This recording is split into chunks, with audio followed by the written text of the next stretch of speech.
LegacyMaker, the all sports network, presents a SIRTOBA media production where the struggle is real to be awesome. 5, 4, 3, 2. The wait is over.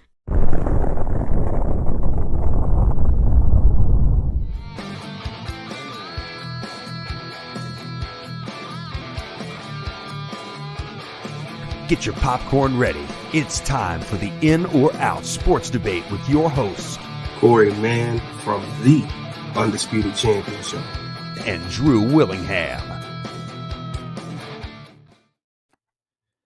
Hello, everyone. We are live with episode 73 of the In or Out sports debate. I am your host, Drew Willingham, along with this week's special returning panelist, one half of the Undisputed Champions. He's even got his awesome new Greatness Gaming channel going on that I got to give him a shout out for as well. Welcome back, my man, the myth and the legend, Korrey Mann. Welcome back, brother. What's up, man? What's up? Appreciate the shout out too, man. Thank you. Hey, anytime, man. You've been doing put some great videos up here lately, and I love playing Madden and stuff like that. I wish I had the time to play video games. This is like my video game playing time, and that's mainly putting all this stuff together to where we have what we have here going. But my hat's off to you guys that still do it. I'm gonna get back into it eventually. I still remember how to play. It's like riding a bike. Okay, so I'm gonna get back into it. But hey, maybe I might even challenge you to a matchup or so on those Madden sticks at some point. So you better keep practicing, because legends get back on the seat and they might smack you around a little bit, but I know they're making it a little bit more intricate nowadays. So, but keep those gaming videos going, man. It's just happy to see you producing content and back out there, and happy to have you here for the first time of 2023. For those of you that don't remember, Korrey was here for 3 episodes last year, 2 solo ones with me, as well as one with his other half, P. Alexander Wally of the Undisputed Champions, which we will definitely be able to cover here in a second when we acknowledge the Vault of Fame. Acknowledge me.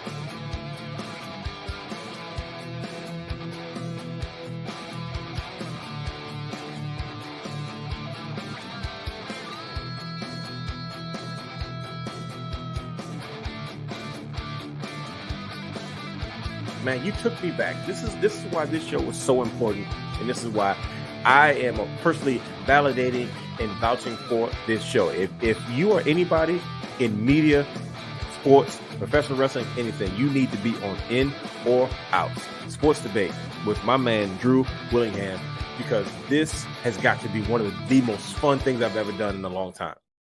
Ladies and gentlemen, that is the In or Out Sports Debate Vault of Fame, which you can find here on the LegacyMaker Sports Network on Facebook, Twitter, Instagram, YouTube, LinkedIn, and the new TikTok channel as well. You can find the latest in sports at LegacyMakerSports.com. You can find the In or Out Sports Debate on its own channels on Facebook, Instagram, TikTok, Twitter, and Twitch, as well as the audio platforms on Apple and Google Podcasts, Spotify, Amazon Prime, Anchor.fm, and you can download them individually on iTunes. SIRTOBA Media, where the struggle is real to be awesome, is the video production brand behind this baby gem right here in the In or Out Sports Debate. Facebook, Instagram, Twitter, and the new YouTube channel coming soon. You can find the latest at SIRTOBA.com. We are here for episode 73 with the one and only Korrey Mann back in action for episode 73. Guys, we've got 5 jam-packed rounds for you tonight. Let's go ahead and check this out before we get to one legendary playoff game. With that being said, let's go ahead and check out round 1. Round 1.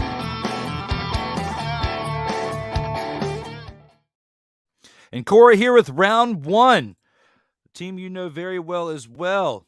The Baltimore Ravens would have defeated the Cincinnati Bengals had it not been for Sam Hubbard's 98-yard fumble recovery for a touchdown in that game last night. How do you feel about this one? Do you agree with the statement? Are you in or are you out on this one?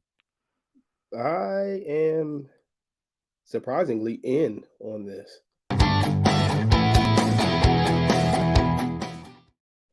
The Baltimore Ravens played like they had nothing to lose, and I mean, which they didn't.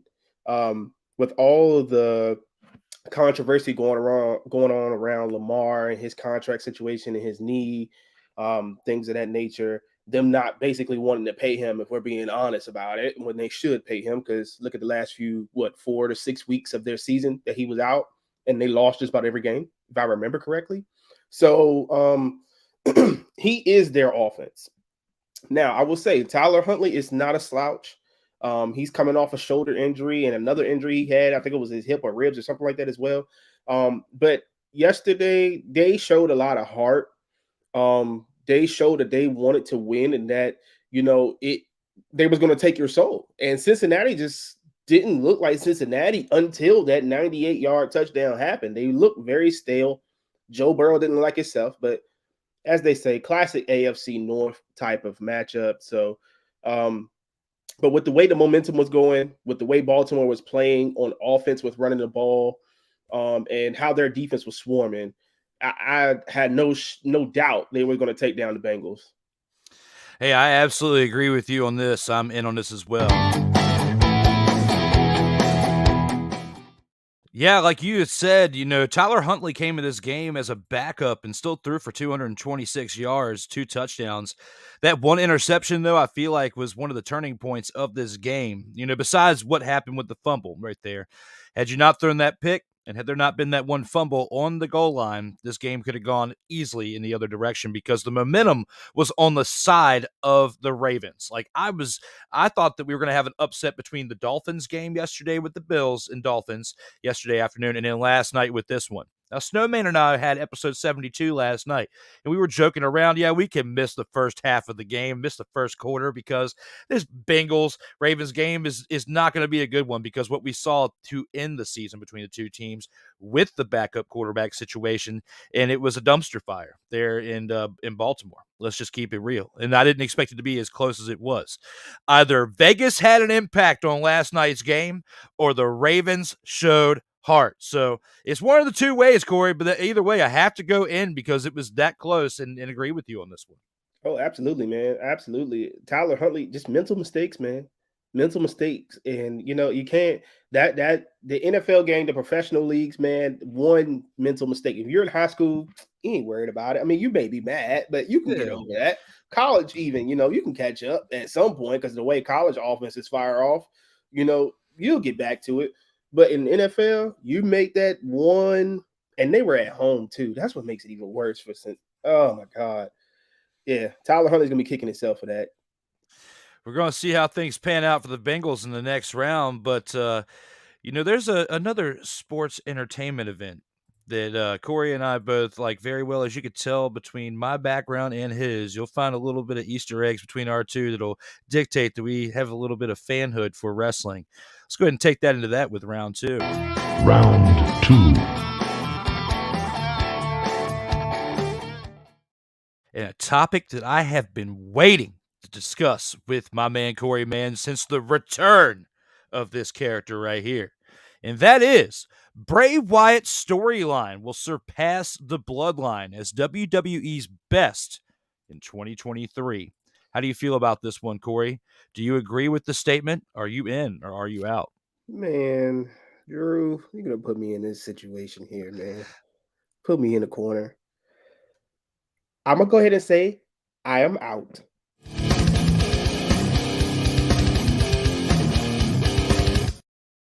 And there is a reason why I'm out. Wrestling fans are so fickle. So fickle. They don't know what they want for real. That's probably the only piece of truth Vince McMahon has told over the years, is that they don't know what they want. And this whole situation with Bray Wyatt, I was on Twitter the other day, and I'm just like reading everything, trending with Bray Wyatt. And they're just like, oh, I'm getting so bored. I'm getting tired of this. I'm getting this. I'm getting that. The man was gone for 18 freaking months, you guys. He's a storyteller. Something that WWE has been missing besides the Bloodline storyline for quite some time. That is what he does. He is not going to get in there and be a technical wrestler, put everybody in these types of holds, have a 40, 50-minute match. That's not Wyatt. If you're waiting on that, then you have the wrong person. You need to move on and pick up somebody else. But the main reason why I say that I'm out on it is because of the fact that Wyatt takes a while to tell his stories. The fans are too impatient to let the story unfold. And the Bloodlines feud seems to be a little more comical, a little bit more enjoying, even though it has a serious side to it as well. So as much as I love the whole situation with Bray, because I know it's Easter eggs and everything he does, and he's telling his story in a way that all of us probably are not even thinking about it, the Bloodline will still be the more popular storyline. I like where you're going with that. I was hoping you were going to go in for the sake of debate. I was. In the fanhood, I was hoping you would. I wanted to so bad. But for the sake of fanhood, I will. I'm in. To keep things interesting, my man, I'm going to have to go in. You've got this collaboration of things between Sami Zayn and the Bloodline. I got a feeling they're going to make a bad move and kick him out. Plus, Vince having the type of creative direction that he has, or even though they say that he doesn't. But as time goes on, we've already seen Stephanie resign. Then that's what we had breaking news last week on episode 71 with Rob Johnson. Breaking news that Stephanie McMahon was resigning. And from that point forward, 6 days later, we're here with episode 73, and we're talking wrestling. And so much has already changed since then. Vince is back. They're having backstage meetings at SmackDown, talking about the future of SmackDown, that he's not going to be a part of the creative process, but anything can happen. Now, I know I'm saying a lot of this, and Bray Wyatt was released, and a lot of those things happened during the time that Vince was in charge of creative and in charge of the business aspect. If Vince actually just is there to take control of the business aspect to get as much financial gain out of a sale in the near calendar year, then I can let go of this and just basically give it up to Triple H, and he's going to do the right thing. If they can shorten Bray Wyatt's entrances to where they're not 10 minutes long, to where they don't have bathroom breaks, basically during his entrance, and he's having a 2-minute promo, they need to find a little bit more of a better balance with that too.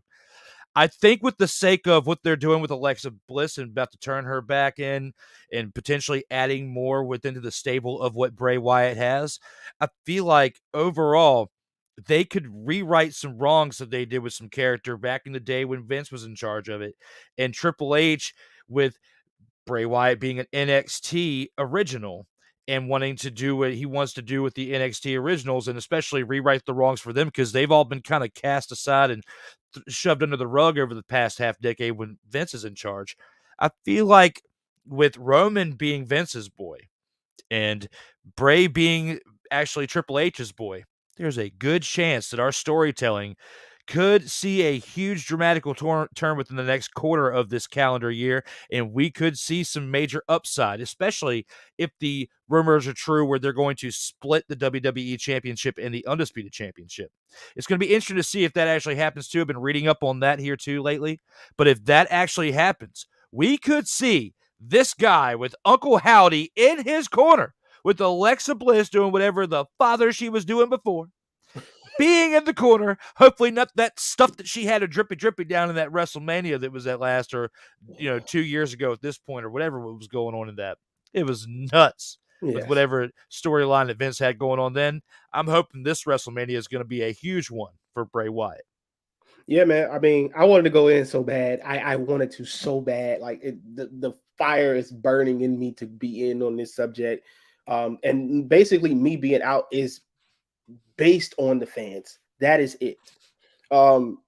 He's already the top at merch. Like, he's already doing things that he was doing before.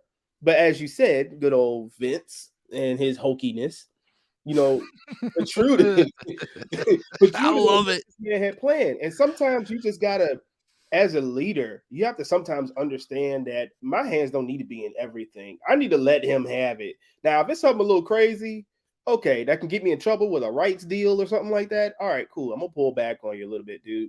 Let's have this conversation. Like Triple H, I think over the summer had a interview. I want to say it was with Ariel Helwani, and he was talking about Bray Wyatt. And he was saying it's a guy that has such a creative mind that you have to have you have to give him a net to let his creativity go, but somebody still has to have a hand to kind of keep it under control in a sense. Absolutely. Because he's giving him space. So I technically, agree with you, Drew, but I agree. I know you really want to, and I'd give a little shout out to Wise El Jefe there. Thank you for watching there, Wise. We'll definitely get to your comment, acknowledge that a little bit more here in the midway point of the show. But for the sake of debate, and I really was hoping you were going in because I was more prepared to go out than I was in. Yeah. But you did the right thing there, and I did the wrong thing, actually. But for the sake of debate, guys, let us know in the comments if Mr. Mann was right, if I was wrong, or vice versa. Let us know. But, guys, we got to take it to a little bit of a promo, something that Korrey and I were discussing in the green room before we got started. Let's show you a little commercial followed by a release date. LegacyMaker, the All Sports Network, presents a SIRTOBA media production where the struggle is real to be awesome.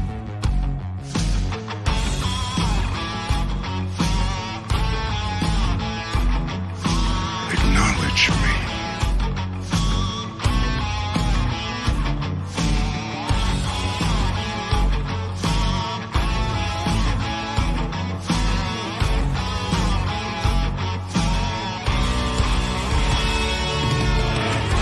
You should know your role and shut your mouth!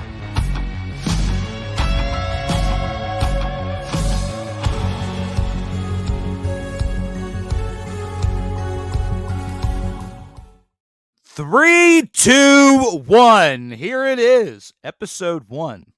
Next Tuesday, 7:05 p.m. Eastern, independent pro wrestler Jay Bougie joins me for episode 1 of the Kayfabe Express. And as someone with a wrestling show of your own there, Mr. Undisputed Champion, I know you can appreciate that. Oh, absolutely, man. I love it. I saw it the other day, and I saw it again with you and Snowman, and I was just like, yeah, I got to make sure even if I don't care if I'm at work, I got to figure this out, how I can get in and watch this. It means a lot to me when I have people that tell me that they're listening. They can't necessarily watch it, but they're listening in. Like they'll have it playing on YouTube or something with like some AirPods or whatever that's cool because like I'll do that like with the Pat McAfee show and we're with some other local talents that like we know and like cross platform with that. But to know that the In or Out Sports Debate is being listened to at work or while somebody's taking out the trash or doing household chores means a lot to me. So you guys that are tuning in, the 12 of you that are watching currently live consistently right now, thank you as that number grows in syndication. So I appreciate you all. With that being said, we're almost at the midway point of the show there, Korrey. Let's go ahead and see what we got in round 3 for a little bit of action that we got there for some foosball. Round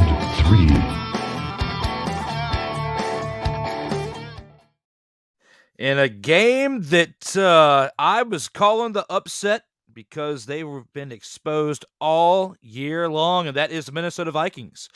Daniel Jones, and I kind of chuckle as I say that because I didn't think I'd be saying this a year and a half ago. Daniel Jones is an elite quarterback after leading the Giants to a victory over the Vikings in the wildcard playoff game. How do you feel about this one, Korrey? Do you agree with the statement? Are you in or are you out on this one? I'm out.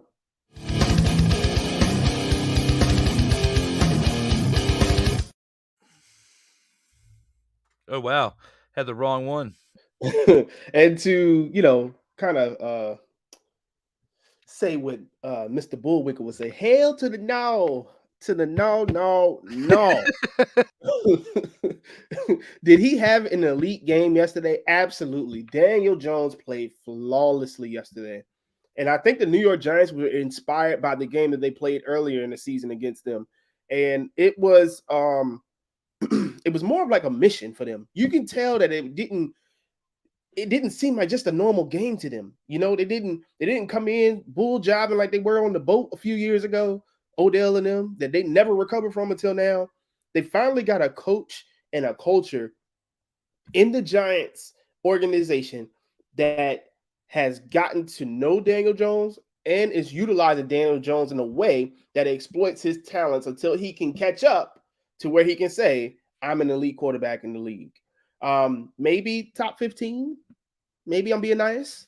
But last night's performance needs to be raved. It needs to be talked about. He needs to be praised for how poised he was in a raucous environment where Kirko Chains once again choked up the freaking moment. I don't know how you have 8 yards for first down. You throw a freaking 3-yard hitch, but whatever. And and Daniel Jones, man, him, Saquon, Slayton, even though he had that drop that could have ended the game before the Vikings got another chance, Daniel Jones put it together to where you can see what his potential can be. He's not a max contract QB, but he deserves to be paid some money.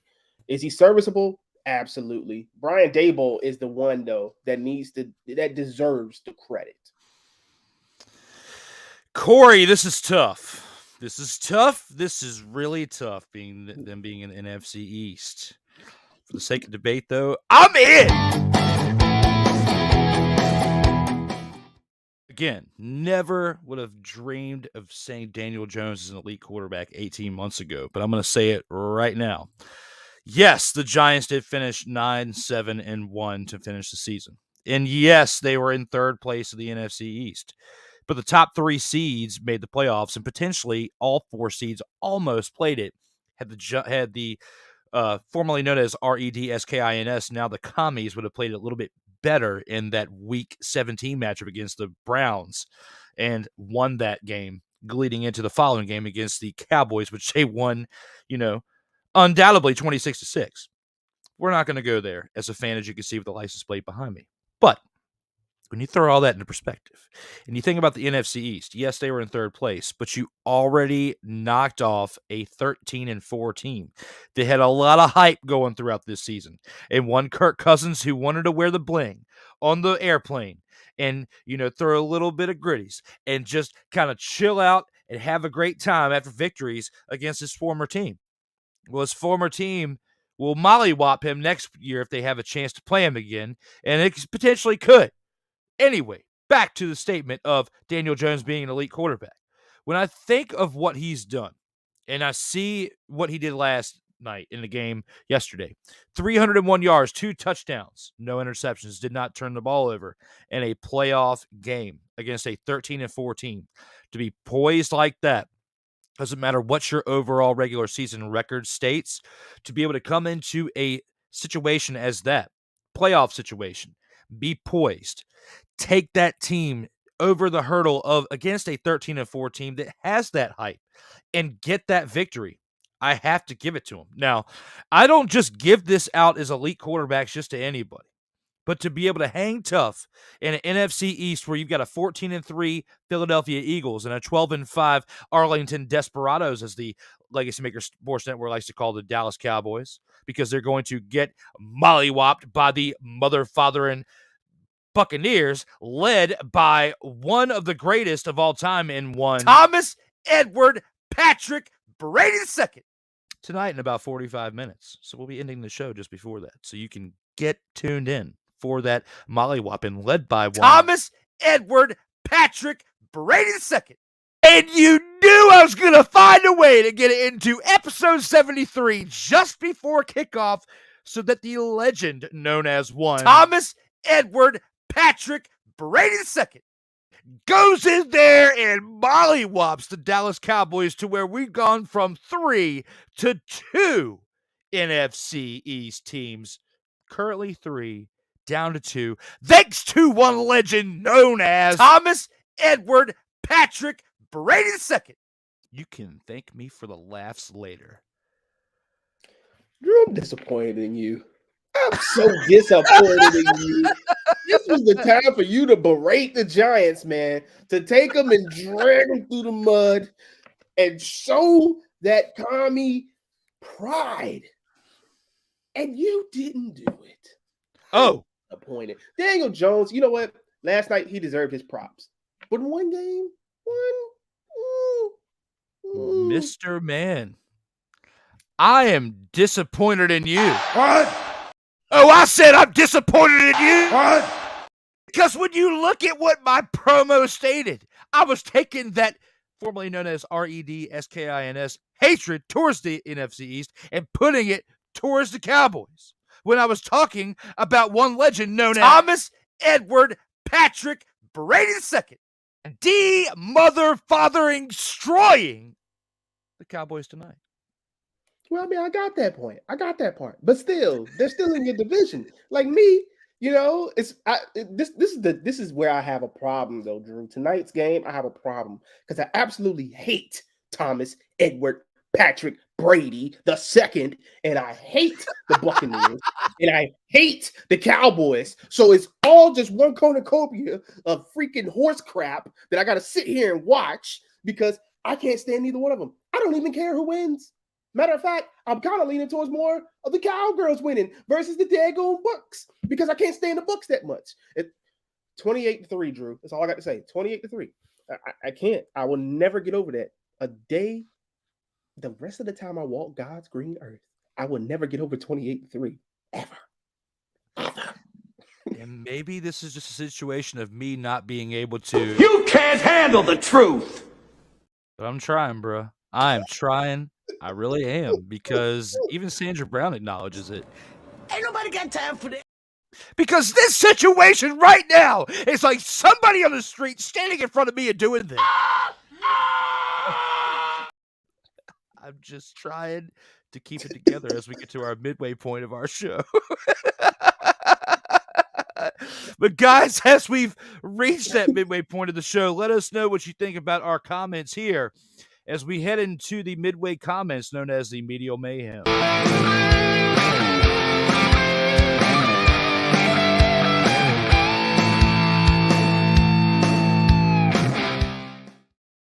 And those comments, man, they've definitely come in from a good amount of people between YouTube and Facebook. So thank you guys for all of you that are tuning in right now. Leave those comments. We're acknowledging them here at the middle and at the end. And we even have a special surprise bonus topic that Korrey is unaware of that we're going to give him as an Easter egg in between round 4 and 5. So see what that is based on maybe what we were just talking about.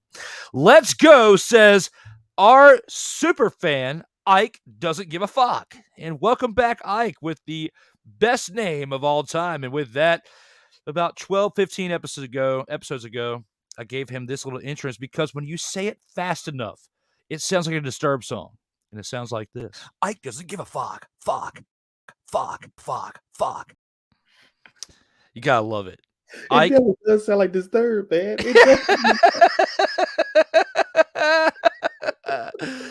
Ready with the handles for my man. Ike doesn't give a fuck. Fuck. Fuck. Fuck. Fuck. Yes! For you, Ike. Thank you for being here with us tonight. We love having a great time here on the Inner House Sports Debate. Ravens did show a lot of heart yesterday, says Ike. And we both agree with that. That was definitely the context of what Korrey was saying with his statement as well. I got to give you this, Ike.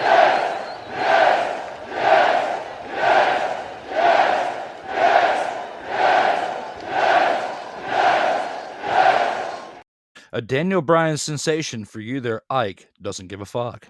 And with that being said, comments continue to roll as we've got Bengals aren't trash either. So we definitely covered that as well during that round 1 topic. So thank you for that there, Ike. Melvin comes in with Bray Wyatt has serious upside, Korrey. See, he doesn't know me that well, Drew. He doesn't see what's, over there. I know. And over there. And I got a universal title over there. That special custom made one over there. Sir, I am probably, if not the biggest Bray Wyatt fan in Virginia, probably close to it. Sir. Look, dude, just to the left of his dome piece. You can see the Fiend action figure right there on the second shelf from the top. Will you give my man some love right there? Untouched. And it's untouched. It is limited edition. Absolutely. Like, Melvin, I love you, but somebody needs to give you a little bit of the water boy treatment.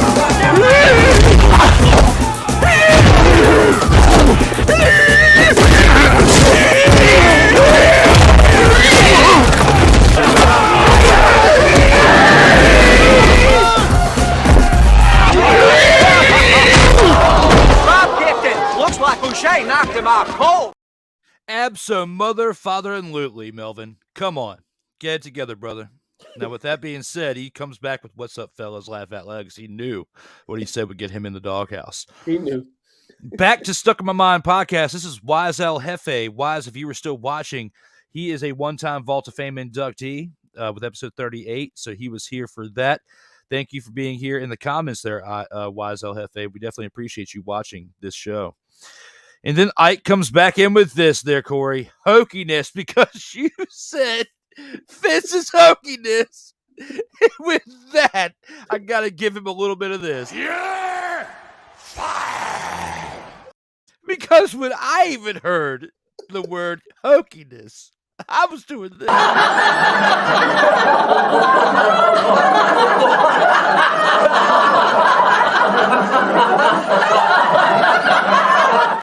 Now, even if one Vincent Kennedy McMahon is stepping on top of his desk in his office in Stanford, connecting it and saying this. Hell to the no, to the no, no, no, no. Hell no, no, to the no, no. Sorry, I was getting down for a second, but when I think about him standing on top of his desk and saying, hell no, to the hokiness, I gotta disagree with Vincent Kennedy McMahon. I agree with my man, Korrey Mann, with there's a lot of hokiness that he's been pulling back in the day. We don't have time for that right now, as Sandra Brown says. Ain't nobody got time for that. Absolutely not. So, comments continue with, yes, Kayfabe Express, mother fathers. Thank you, Ike, for getting hype for Kayfabe Express. Melvin says yes, following that. Folding laundry to tonight's episode. Thank you, Rick, for being here. That's Ricky from Facebook. So just like we were talking about earlier, working, listening in, doing multiple tasks, getting inner mother fathering tained. And I just love, and I got to give a shout out to this customer because people who watch on a regular basis know I work for Geek Squad. Pimp out your living room, home theater wise, technology wise, in your living room, throughout your household, do some security work as well. But even my customers, like I try to, discuss with them like this and have gathered some new customers. Well, have gathered some new fans based on customers and clientele within that. So when I think about the fact of people just listening in as they're doing their household chores and getting entertained because there's nothing as great on TV, I've done a better job of censoring my muzzle there, Korrey, since the last time you were here. That's where mother, father, and arsenite, and you bizzle, and all sorts of nizzle, all sorts of wild shizzle going on up in here for an inter-house sports debate. But it's for the love of the game, for the fun, and I just love having everybody back on here, especially those returning ones like yourself. So we're having a great time here. Thank you, Rick, for being one of those returning in the comments. Rick says, hell to the no, no. For that, I'll give you another one of these, Rick. Hell to the no, to the no, no, no, no. Hell no, to the no, no. Korrey, with this comment from Ike, I feel like we're going to turn the page a little bit. Yeah, look at his face. Look at his face, and that's where Stephen A comes in. Stay off the weed. Absolutely. What? I said absolutely. What? How in the father are you going to come up in here and talk about Bray Wyatt needs to go to AEW? What?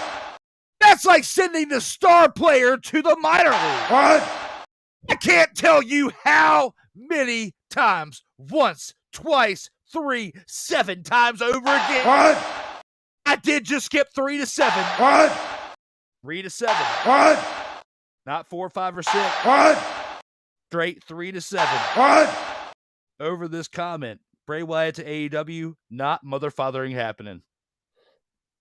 I'm about to call my wife and tell her to bring me a drink right now. This is ridiculous.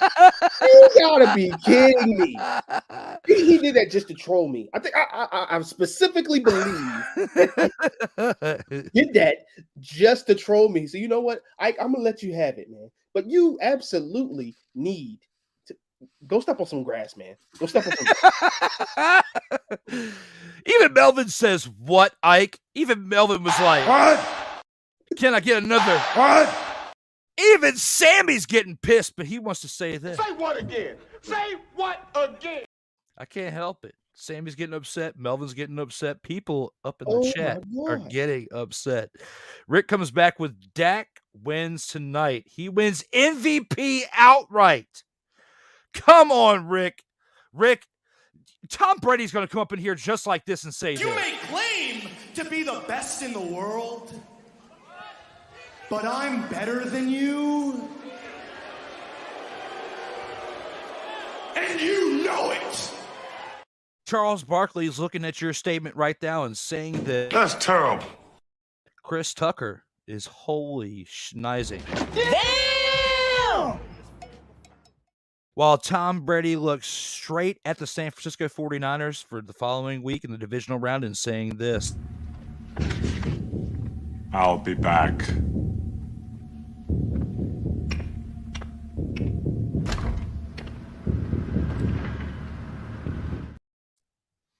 And that's as far as we'll take it. Stuck in My Mind podcast says always, to where I was saying, you know, giving a shout out to Stuck in My Mind podcast for tuning in as well. And then saying, I'm enjoying the content Triple H is putting out. And we could definitely take that in many different directions. But when it comes to WWE Creative, he definitely is putting it out there. So we definitely appreciate the comments at this midway point in the show. Guys, keep those comments coming as we get to the second half of our show. Let's go ahead and get tuned in and ready to rock for round 4. Round 4. And Korrey, a segment that I've been liking to keep going since the earlier days of this show, and that is the round 4 by the number segment. With us being in episode 73, Cowboys legend Larry Allen. This is ironic being on Monday and they're going to get destroyed by Tom Motherfathering Brady. But back to the question or the statement. Larry Allen is the greatest athlete to ever wear the number 73 in all of sports history. How do you feel about this, Korrey? Do you agree with the statement? Are you in or are you out? When I was doing my research on this, I was kind of, a couple of names came up and I was like, but I am in. He's in. Wow. There has not been many linemen like Larry Allen. You see kind of it a little bit more in today's world because of technology, what they're feeding these big guys. A lot of these big guys aren't quote unquote, and I hope nobody takes offense to this, but fat boys anymore and strong. They're starting to be a lot more bulkier, a lot more muscular. Look at freaking Aaron Donald and other offensive linemen. And I went through and I looked at certain names and, some older players came up. I think the one of most significance, in my opinion, was Joe Thomas that came up, but Joe Thomas has never won anything. So it's kind of hard for me to say, hey, Joe Thomas is the same level as Larry Allen because Larry Allen's a Super Bowl champion. We can go through all his accolades, okay? But Larry Allen was a bull. Larry Allen was ahead of his time. Larry Allen, if he's one of those guys all the time that if you was on the defensive line and you saw him across from you and you had to figure out how to get around him, you might as well just go ahead and turn in your daggone football equipment for the day because you won't get past Larry Allen. And then please don't let him pull on a running play. Lord Jesus, the whole freaking defensive line cornerbacks, linebackers, they getting out of the way. They're not hitting Larry Allen. Larry Allen's putting them on their tail. You want to talk about pancakes with extra syrup? That is Larry Allen. Larry Allen is, I feel like in Madden, he's talked about a lot because he gets a card every single year in MUT. If you guys do not know what MUT is, it's Madden Ultimate Team, where you can do like a fantasy team thing. But in like retrospect, like sitting around and like sports debate shows and things like that, he doesn't get talked about enough as being one of the greatest offensive linemen of all time, in my humble opinion, sir. So while I was doing my research and looking, I really just couldn't bring it to myself to say that somebody wore 73 that was greater than Larry Allen. You did some great research, and for the tipping of the scale, I almost agreed with you on this one. But for the sake of debate, for the sake of research, for the sake of 73, I am going to disagree as a mother-father has ever disagreed before. I'm out.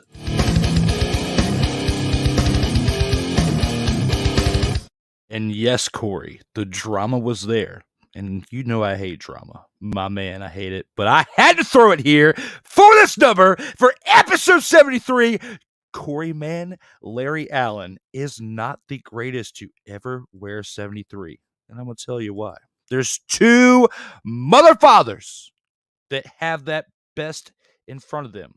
And that is John Hannah, who spent 13 years with the New England Patriots, 7-time first-team All-Pro, 3-time second-team All-Pro, 9-time Pro Bowler. He was part of the 70s All-Decade team, then the 80s All-Decade team, part of the 75th Anniversary All-Time team, and part of the 100th Anniversary All-Time team. But to better that one, and I only better it because he was an NFL champion in 1969. He was a 6-time first-team All-Pro, a 2-time second-team All-Pro, a 7-time Pro Bowler, part of the 1970s All-Decade team. Minnesota Vikings Ring of Honor. One of the 50 greatest Vikings of all time, and that is Ron Yary. Larry Allen came in 1994 as a rookie, part of a team that had already won 2 Super Bowls. A team that was already established, a team that would have won the 3rd Super Bowl with or without Larry Allen at that position known as offensive guard. They could have plugged some other big person, as you like to say, in there, as, not trying to offend anybody like my man Korrey here, but a little bit of pudgier guy you could have picked up on the practice squad, just get him to stand in one place. You could have got him to fill that hole, okay? Larry Allen did okay. Larry Allen spent 13 years with the Cowboys based on reputation of that one Super Bowl. My apologies, spent 12 years from 94 to 05. Outstayed his welcome, got overpaid in Dallas, then went to San Francisco to finish off his year in a 2-year stint with 06 and 07 with the 49ers that hadn't established themselves yet. So you do bring a lot of good points here to the table with Larry Allen, but a lot of them were prefabricated based on what the team already was before he got there. So when I think about the impact to the game at number 73, it has to go to either John Hannah or Ron Yary. And I give it to Ron Yary because old Ronnie got an NFL championship and was just as much of an impact to the Minnesota Vikings for a longer period of time than what one Larry Allen was. I tell you what, I was struggling between Larry Allen and John Hannah. That's just funny that you brought him up. I was struggling between the two because, John Hannah was a beast, and it was rough for me. But, to kind of go back at what you said, though, about plugging somebody in his spot, you mean to tell me offensive line, okay, one of the strongest, fastest big men on the field. People sleep on offensive linemen. Offensive linemen are fast. If you don't believe me, look at some Trent Williams highlights. Okay. San Francisco 49er tackle. Insane. Okay. But and even though he was added to an already, championship type of team, he made a difference. Emmitt Smith isn't Emmitt Smith without those 5 guys in front of him. Those guys, any team, you could pick any running back, great running back in history, besides maybe like Barry Sanders, who had nobody and he had to make the whole daggone team miss in order to score. I mean, those big, powerful backs, Barry Sanders, not Barry Sanders, Emmitt Smith, Adrian Peterson, guys like that, they needed those guys. And I don't think that Emmitt Smith really would have gotten that far if it wasn't for Larry Allen. Larry Allen was a beast, man. He was a beast. The Daryl Johnston, there was the powerful running back blocking, powerful fullback blocking in front of you as well. So when you think about all that was blocking for you, it wasn't just Larry Allen. There were some other people in that offensive line that had already been established before his rookie year in 94. So you're bringing some great points to the table. And for the sake of debate, we definitely have some great ones back and forth. But before we go too much further, and I said I had a surprise for you, and that is a bonus round.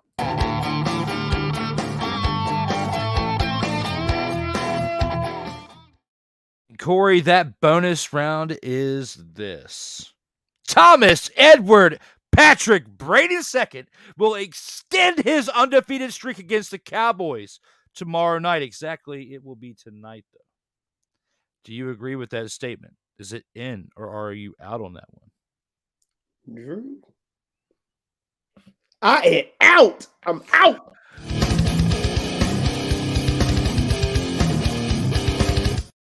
All good things must come to an end, Drew.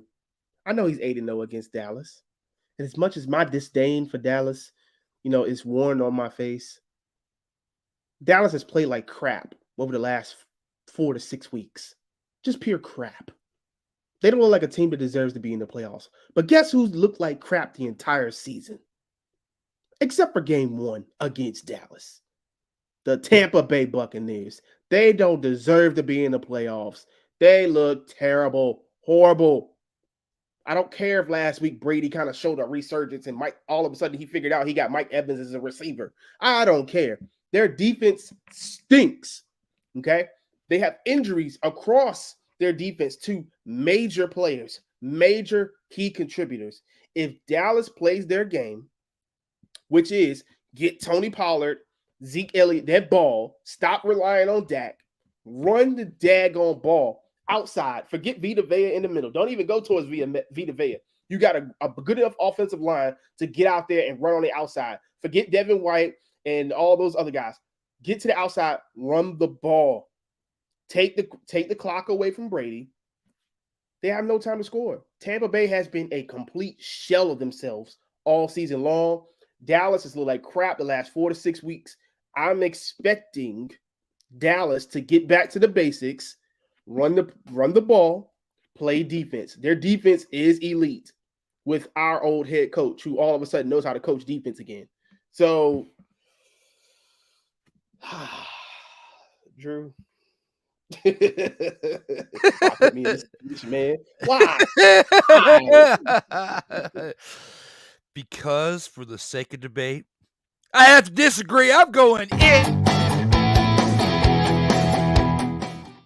I'm trying to rekindle some of that fire that I had from last night in episode 72 with the Snowman and discussing the one greatest of all time known as Thomas Edward Patrick Brady II. Even Stone Cold's like, What? I said the greatest of all time. Thomas Edward Patrick Brady II. Even Stone Cold again is like, What? I'm sorry, guys, but when you put it all into perspective and you think about what this man has done, he's 7-0 against the Cowboys. He's 40 father, 5 years old. And yes, they're here by default because the NFC South is trash. They finished with a record of 8-9, not even a winning record to get to the playoffs, as the Panthers, Saints, and Falcons tied for second place, or we should say the Panthers, Falcons, and Saints tied for last place at 7-10. The Bucks were 8-9. So yes, they got here by default. However, when you weigh Vegas odds and you weigh the factor of one legend that we speak of known as Thomas Edward Patrick Brady II, he's going to stroll up in here just like MJF did to CM Punk. You may claim to be the best in the world, but I'm better than you. And you know it. And Korrey Mann, when it comes to the factor of things being unusual, it's not unusual as this for the Cowboys to pull off a deficit to the Buccaneers like this. It's not unusual to be loved. It's not unusual to have fun with anyone. But when I see... Because there's not enough of this that happens for you to actually get a victory. But we talking about practice, man. What are we talking about? Practice? We talking about practice, man. We talking about practice. We talking about practice. We ain't talking about the game. We talking about practice, man. And there's not enough practice when it comes to the Cowboys' offensive structure ran by the one known as Mike McCarthy to get things to the point of them getting a victory. And I haven't even touched base on the Cowboys' simplistic defensive calling that any team, especially you that runs a Greatness Gaming channel that plays Madden, can pick up on defensive coverages when you're playing the game and you're running offense. And Dallas runs a very, very simple defense. And I know they're looking at me right now and saying, would you please shut the hell up? And I'm sorry, but I'm not trying to give it away, but I am at the same time, because when you talk about NFC East rivalry, I'm going to throw the Cowboys on the bus every single time, especially when they are facing the greatest of all time, known as Thomas Edward Patrick Brady II. And I did. And he covered his ears because he didn't want to hear it again, but it was just played. No, man. I can't go along with it, man. I got too much. I believe Dallas's defense is going to show up, though. All jokes aside, I believe their defense is going to show up. Chris Godwin has been fumbling like, man, somebody just took a hot bag of popcorn and opened it on his hands or something. His hands is burning. I don't understand it. Like, he's been fumbling like crazy. Their defense is too hurt, man. Their defense is way too hurt. And Dak, if he doesn't turn the freaking ball over with dumb passes, that's basically what they are. They're into coverage. You can see it, dude. Like, tighten up, man. Stop trying to be the star. Run the ball. If they do that and keep it simplistic as they do on defense, they will be fine. We'll definitely see how that pans out. It's going to be interesting to see as we are about 18 minutes away from kickoff time. With that being said, let's go ahead and keep this thing going as we have one more round to cover. But before we do that, let's go ahead and take a look at a promo that we have for another show that we have, and that is what happens Mondays at 1:05 p.m. Eastern.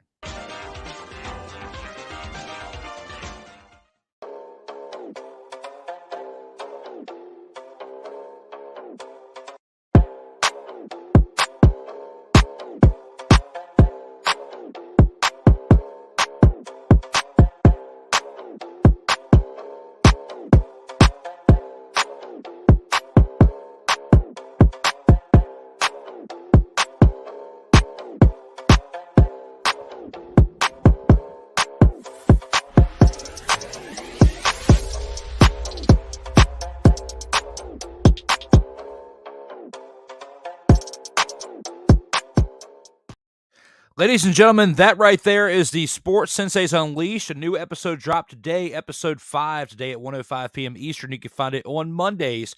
Check it out on the SDM Sports Radio Network, as well as Snowman Multimedia in the resyndication on the eves of Monday evening. But with that being said, we've got one more round to get into with Korrey Mann. With that being said, let's take it to the final round. Final round.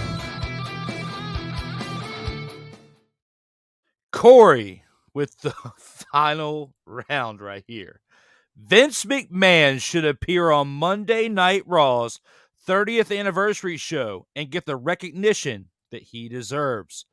Based on this graphic that you saw here, the final round. How do you feel about this? Are you in or are you out? Out.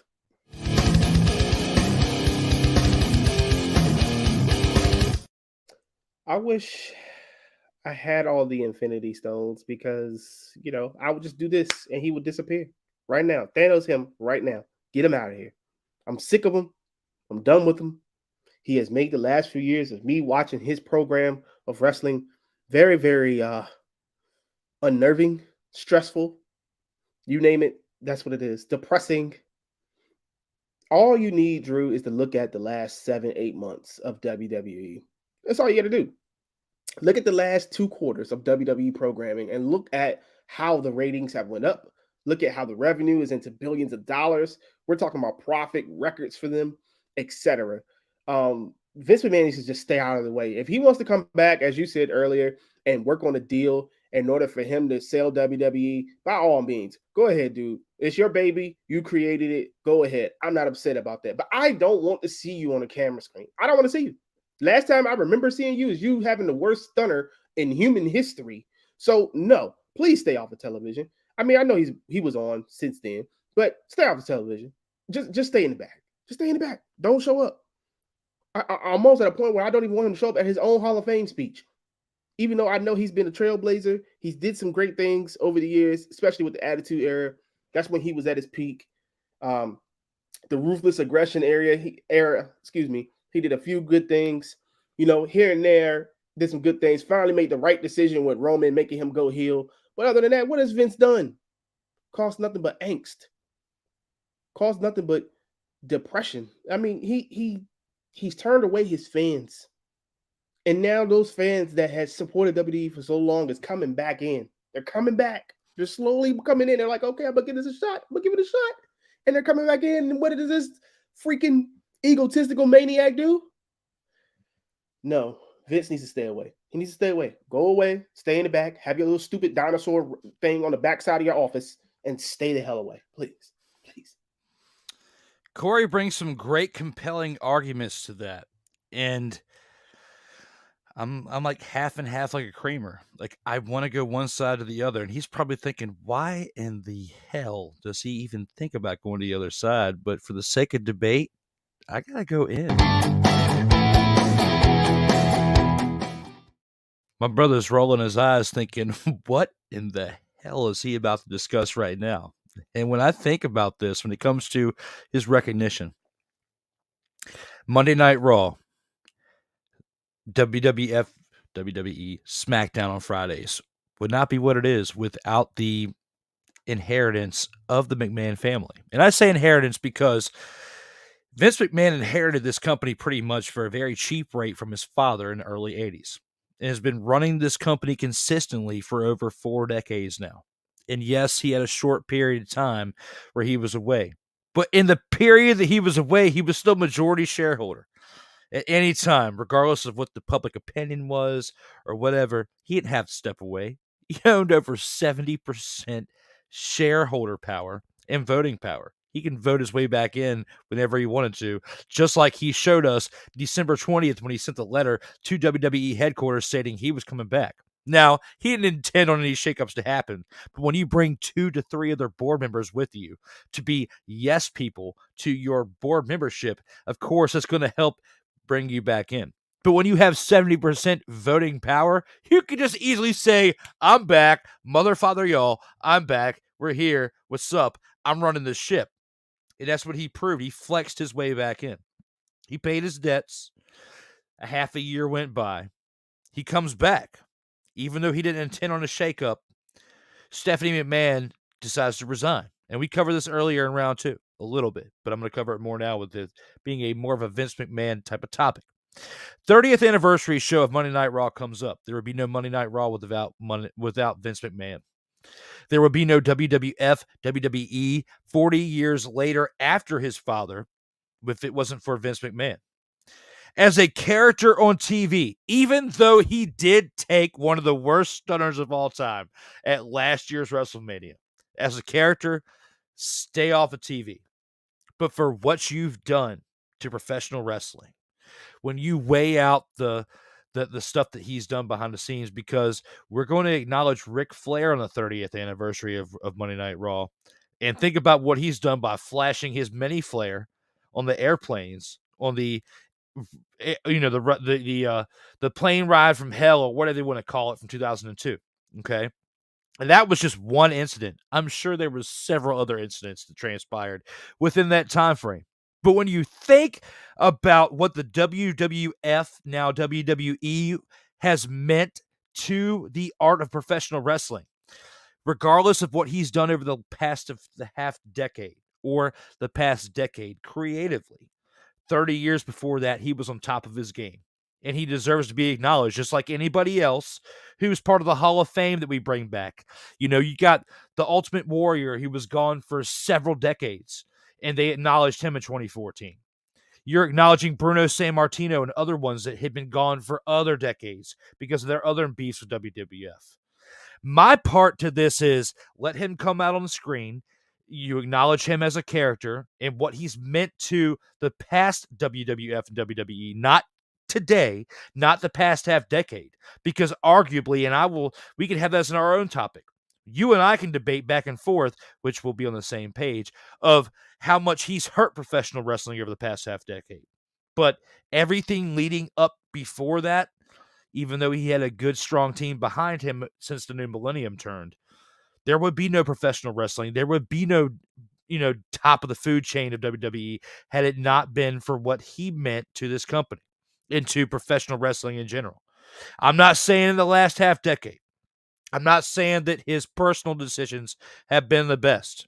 But when you think about professional wrestling in general, he has laid the entirety of the foundation of everything for professional wrestling and deserves to be acknowledged for it. If we're going to acknowledge Ric Flair, who's a terrible human being, but great when it comes to professional wrestling, you might as well acknowledge Vince McMahon too. And that's why I'm going to take this into the second debate.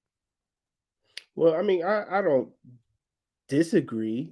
I agree about the impact he's had over the years. I've been watching WWE all my life. So, it's not that I disagree. I just look at what's best for business. It ain't, what, as they used to say, right? What's best for business. I don't agree with Ric Flair showing up. Ric Flair just needs to go away. And I'm not being like, disrespectful or anything like that. I mean, he's one of the greatest champions of all time. I don't agree that he is the greatest champion of all time. But that's another debate for another day. But I do believe that people like that just needs to just go off into the shadows. Like, bro, go enjoy your life. Let these younger people have it now. You've had your moment, you've had your time, and it just seems like to me every time he comes out, even though people sing his theme song and stuff like that, it's an ego rub. It's, hey, rub my back, rub my leg, whatever, all a part of his personal issues that shows egomaniac type systems, So I just don't feel, for me, I don't want to watch him on TV. I don't want to see you. Not just because of the personal thing, business-wise too. It's a combined thing. I don't want to see you. Stay in the back. We're good. It's going to be interesting to see how things pan out with him now being part of the top of the chain in business. And then you've got Triple H as part of head of creative. Yeah. Let us know, fans, what you think in the comments as we are here at the final part of our show. But with that being said, before we get into those final comments, we got to acknowledge one thing, Korrey, and that is your induction again into this Vault of Fame. Acknowledge me.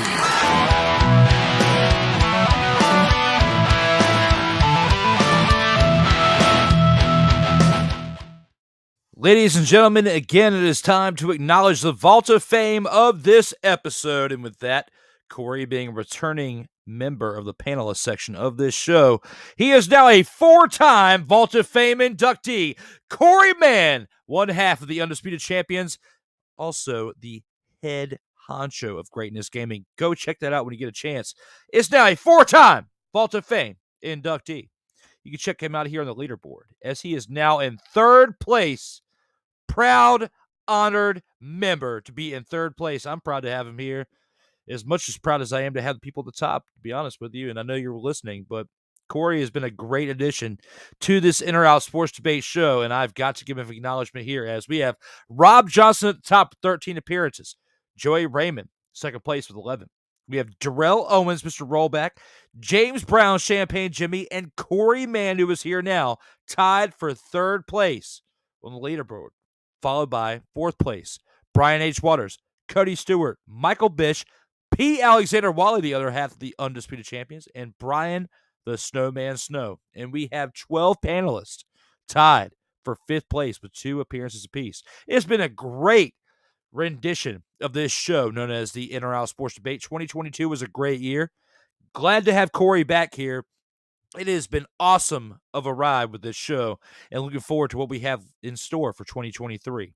With that being said, up next on the In or Out Sports Debate, episode 74 is tomorrow, Tuesday, January 17th, 7:05 p.m. Eastern. The real Dwayne Allen of the wrestling realm is back for episode 74 for this In or Out Sports Debate show. Then following next Tuesday, episode 1 of the Kayfabe Express, 7:05 p.m. Eastern on Tuesday, January 24th. The Kayfabe Express, all the hype comes to a halt as Kayfabe Express is here. You can check it out on LegacyMaker Sports Network, on Facebook, Facebook,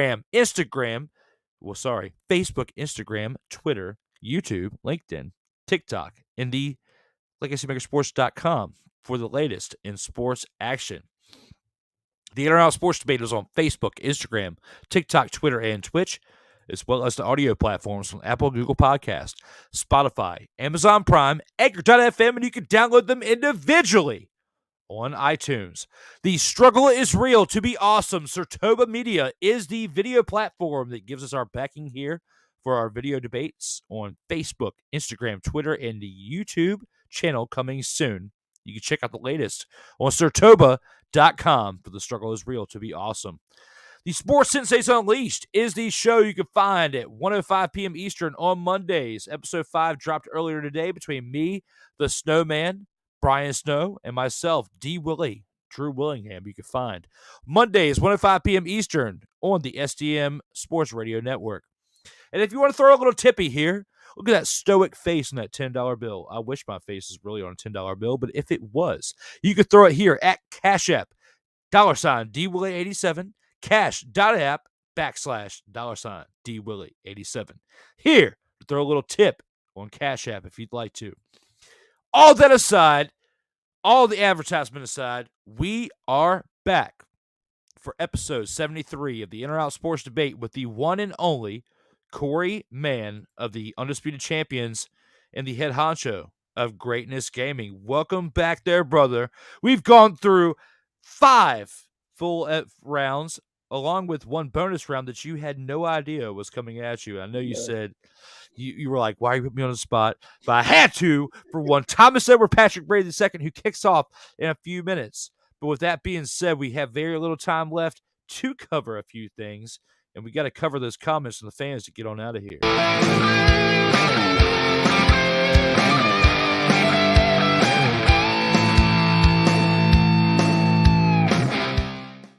Let's see what those fans got left for us, Korrey, as we go back up to those comments. We start with Mark Way. Mark May wore 73 in college. Well, Rick, if you're still watching, let us know who in the father Mark May is. Larry is in the Hall of Fame, as he's right. So to agree with what Korrey was saying, Larry likes your pick. Rick likes your pick of Larry Allen for the best to wear 73. William the Refrigerator Perry? I don't think he wore 73. I thought he wore 72, Ike. So as well. When you come on, Ike. Ain't nobody got time for that. Even Chris Tucker's like, Damn! Chris Jericho is on the top of his Triton. Chris Jericho is on the top of the Titantron saying this. Would you please shut the hell up? Even Melvin was like, he was 72, Ike. So to back us up on what we were just saying, he was 72. And he's saying, oh, Shizer, as I will say it to edit myself, even though I want to say it worse. Oh, Shizer, as he was wrong for William the Refrigerator Perry. Russ Grimm and Mark May.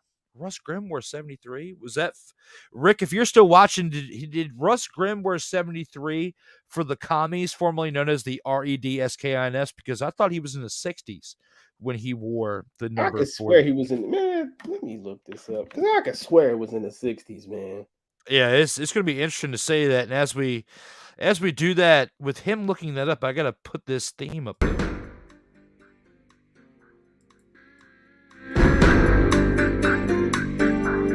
As he looks it up, 68. It was 68. 68.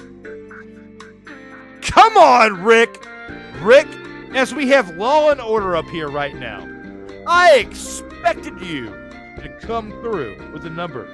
And you want to tell me Russ Grimm and some guy named Mark May that I have no mother, father, and clue who that is. I took your word for it, Rick, and you let me down. I'm sorry. Come back in the comments with something else as we play Law and Order in the background as Korrey found the legitimate source of what his number was. Melvin Turismo comes back with yes, and to give him a little bit of some satisfaction with that, I guess I'm going to come back with the yes too.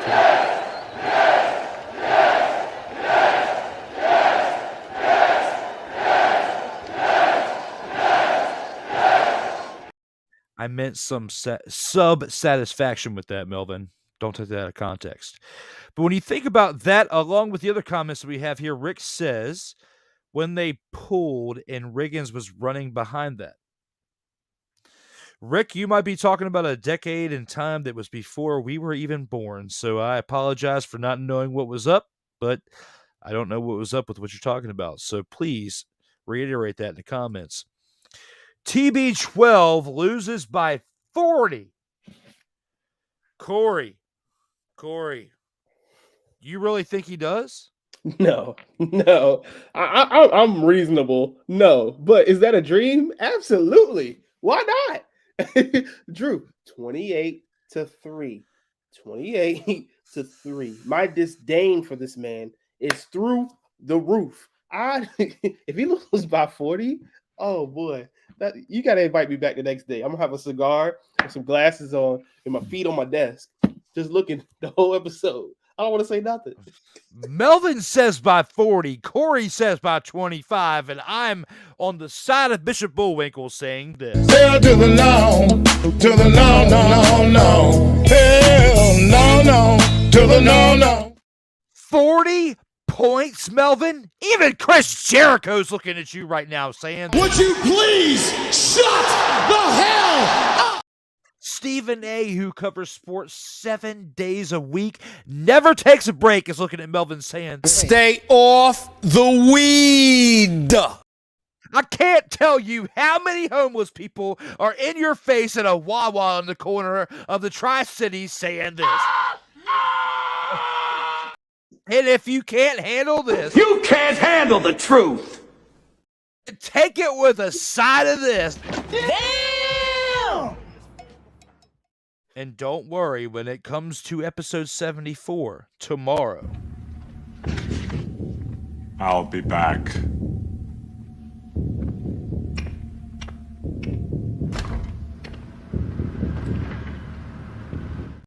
and you know What? I will. What? You absolutely know I will. What? Because Thomas Edward Patrick Brady II's game has already started. What? I said the legend, known as the GOAT, Thomas Edward Patrick Brady II. His game has started. What? 3 minutes ago. What? We're missing it, covering a 40-point loss, according to Melvin. What? And Sammy's getting upset. And not quite upset like that. What? I meant he's really getting upset. What? Samuel L. Jackson is getting so heated right now that I might be going into cardiac arrest. What? As he's saying Say this, what again? Say what again? Korrey Mann joins us back as we acknowledge TB12 loses by 40.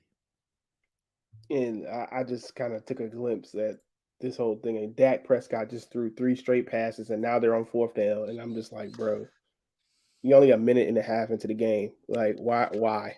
What's the purpose? You're on your side of the field. Like, why? Hey, man, we already knew this game was going to happen, and the fortation did it happen. So, as we acknowledge the rest of the comments, let's go ahead and take it to this. NFC South is trash. Commies should have gotten in instead of Tampa Bay. But Tampa Bay got in as a divisional winner, Rick. So regardless of that last and third wild card spot, the winner of the NFC South was going to get in. And with Tampa Bay winning the NFC South, that's how they got in with an 8-9 record, and the other 3 teams tied for last place at 7-10, as we covered in the bonus round. So regardless of what the Commanders would have done for that third wild card spot, the Tampa Bay Buccaneers would have got in eventually. Falcons got a reason to be terrible. Nobody expected them to do nothing this year. They're going to have $70 million in cap space in the offseason, though. So They gotta get rid of Marcus Mariota because there's not enough of this that'll make them worthy. But we talking about practice, man. What are we talking? Because he's not gonna get it with practice. Oh, he's out of there. Get him out of there. He's out of there. Desmond Ridder has shown more in 2-3 games than Mariota showed all season. No, I don't even know about Desmond Ridder. I just feel like get Mariota out of there. Completely reorganize that offense. It's a dumpster fire, bro. So, TB12 wins by a field goal for Vegas odds. No. Ooh, Korrey says out.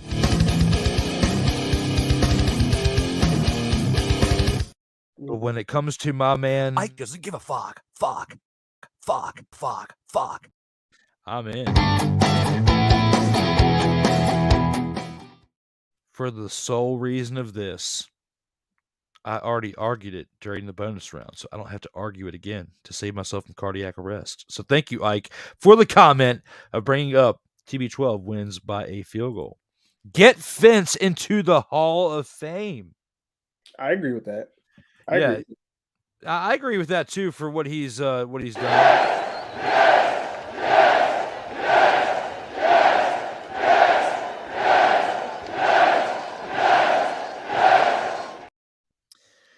Especially for his work saying this. Yeah! Fire! Creatively, he's a genius before 2017. Was. Most definitely was a creative genius. Not today. Melvin says, then retire him at WrestleMania by Triple H in a street fight. Triple H can never wrestle again. So exactly. That's in the trash. Yeah, let's throw that. We're not even going to acknowledge that there, Melvin. Sorry. Let him run it till he wants to stop or dies. Talk about Vince running it. And I don't agree with that. That's terrible. We've seen what Vince running it into the ground potentially could be. Ain't nobody got time for that. Exactly, because we've seen what Triple H and Shawn Michaels can do in creative, and they've done some great things over the course of the past 2 quarters of a year. 3 quarters of a year if you want to get that close to it. So let them keep doing what they're doing. If Vince wants to explore business opportunities and sell the company, that's a completely different side of the business. If you want to just stick to the business and capitalizing on what you've built, I have no reservations with that. I applaud you for that because Vince built this thing up to what it is today. Even if he diminished part of it to where he could have gotten more than what he's selling it for now, mm-hmm. I can't fault a man for reaping the benefits of what he's built. Yeah, okay. Absolutely. Now, the way and how he goes about that, he's got a whole calendar year to prove on what he's going to do, if he's going to do right by the people who've helped him build it to what it is. Because even though Triple H has only been part of creative for a good 15 to maybe 20 years, or at least had an impact on it severely within the past 10, he needs to do right by those people that have helped him carry that legacy over the course of the past decade and a half. Because if it wasn't for them, he wouldn't have what he has now. He wouldn't have the WWE Network. He wouldn't have the TV deals with NBC and Peacock and Fox that he has to renegotiate this year, because if he doesn't renegotiate them this year, in this calendar year, he's going to lose those deals with Fox and Peacock in 2024. 2024 is a huge year for professional wrestling, not just WWE, but for AEW as well, because their TV rights deal, as well as their huge talent deals, expire during the year 2024. 2023, this whole calendar year, is going to be huge for the talent that gets re-signed, as well as the contracts within TV rights that get restructured between those two companies. But I think that's probably why he's looking at exploring sale. They're looking at exploring the sale because maybe they're going to get more money and more, profit out of selling the company versus, hey, let me set up these TV deals. And Fox and others don't value their content at where, Vince and the board of directors think that the actual show should be at. So they're going to try to lowball them on, the restructuring of their re-signing of their deals. That's probably why he's looking at selling it. And I'm not mad at him for that. I mean, do what you got to do, man. But how you go about it matters. Facts. Absolutely. And Ike comes back with he earned it, talking about let him run it till he wants to stop or dies. So we'll see, Ike. It's definitely going to be interesting to see. Korrey disagrees. I disagree. Get him into the Hall of Fame. We agree with that. But other than that, let's get on out of here, bro. Mark May was part of the Hogs offensive line, says Rick Uricki. So great shout out to the Redskins, formerly known as the REDSKINS, the Commies, whatever you want to call them now in 2023. But good shout out to Mark May, who was part of the Hogs offensive line. 1980s O-line for Washington, he says. So thank you for clarifying that there, Rick. in our final comment for the Mayhem culmination of episode 73. Cancel Vince. Korrey, in or out? Cancel Vince. He is it. And for me, acknowledge him for episode 30th anniversary, but overall, yes, I'm in. This motherfather has been great for wrestling, but has been just as bad, if not for the good, over the course of the past half-decade. It's time to let Triple H run this show the way that he has seen fit, because he has done the right thing by this company over that time. So when I think about canceling Vince,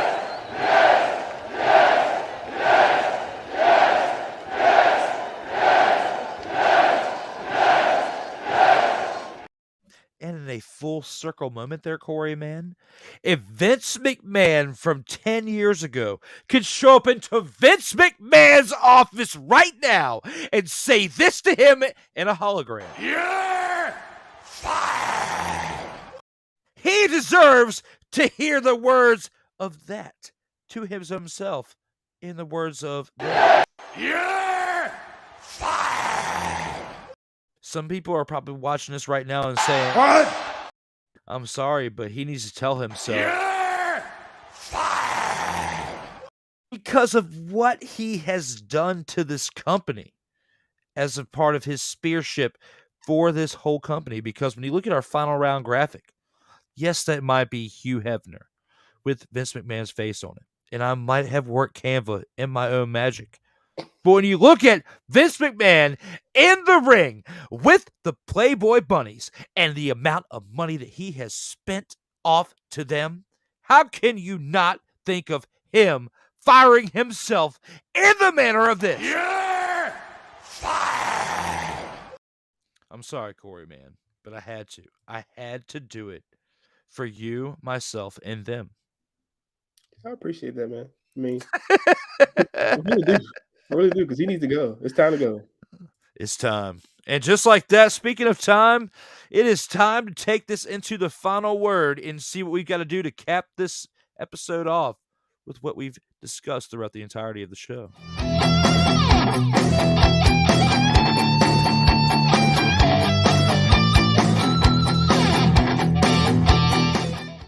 And at this point in the show, Korrey, out of everything we discussed between the 5 rounds, the bonus round, anything in sports in general, sports entertainment in general, what's on your mind? Let it loose here with the final word of episode 73. Hey, so I'll be quick. We already talked about Vincent Kennedy McMahon 1,000 times. We talked about Bray Wyatt, but I want to take this time to kind of shout you out, Drew.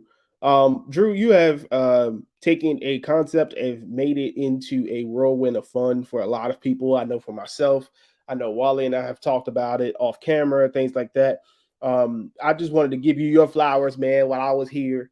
No, this is not a kiss you know what moment, but the man deserves his credit.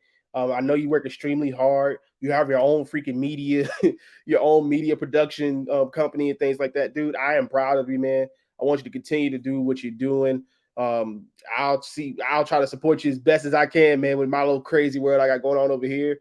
But the concept that you have came up with, how much you put into it, how much you've changed it, how much you add to it, the work shows, man. So kudos to yourself. Round of applause for you, man.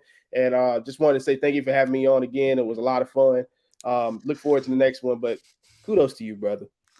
Thanks, brother. Like, I definitely appreciate that. Was definitely not expecting that here with the final word, but and I don't do this for any type of recognition, but to be able to hear it from those who are here, it's like the biggest thing that I can hear on my end is a thank you, and which you just gave, or just appreciation of what goes into it, because you, as the other half of the Undisputed Champions, you and Wally both understand what it's like to put a production together. It is not an easy task, because putting it all together and then clicking live, like, that's the easiest part with us doing what we're doing now over the course of the past 90 minutes, just actually talking, me clicking buttons. All the preparation is there, but the preparation has to be there in order for everything to run smooth. So for someone else to appreciate the hard work that goes into it, thank you, brother. I definitely appreciate your kind sentiments going into this final word of this show. And with that being said, I'm going to take that, put it on another level, and then come back down to earth as we talk about one of the greatest legends of all time, and that being Thomas Edward Patrick Brady II.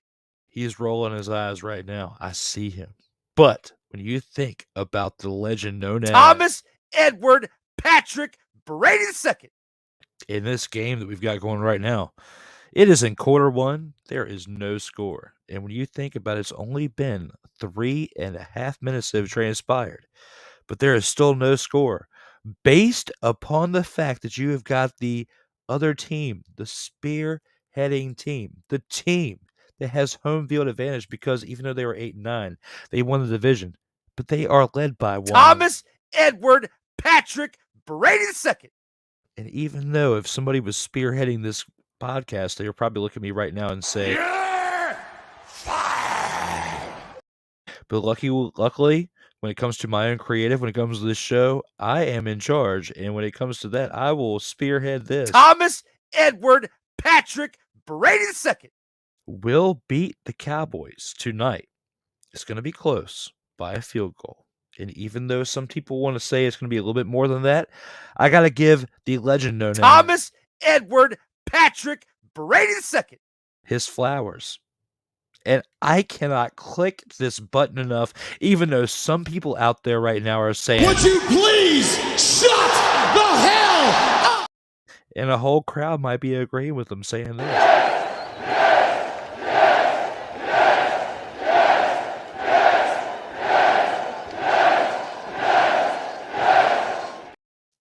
But my man is spinning in his grave right now saying this. Hell to the no, to the no, no, no, no. Hell no, no, to the no, no. He wants me to keep going for the sake of energy, for the sake of Dennis Green saying this. That's why we took the damn field. Now, if you want to crown them, then crown their ass.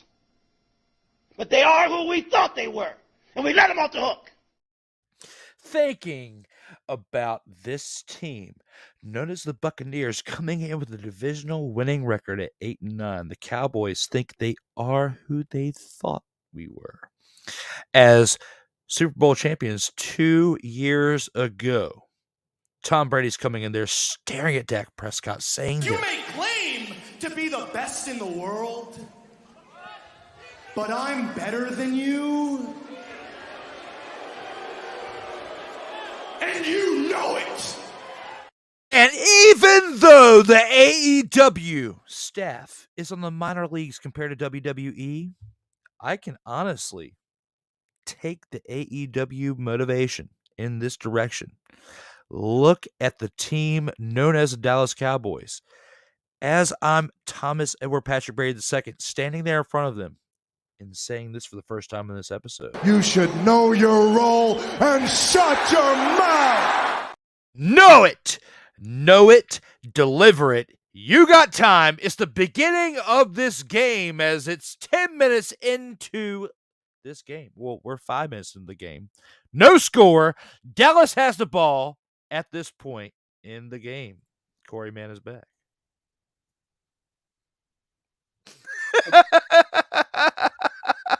I'm about to take back my final word. Damn Thomas Edward Patrick Brady's. Oh. I did throw a lot of Thomas Edward Patrick Brady seconds in there.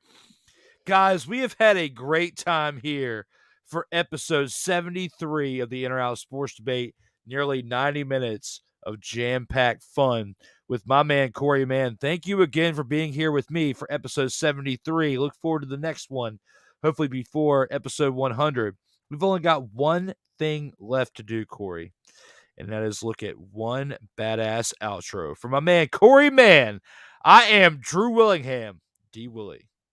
Stay safe out there in these streets.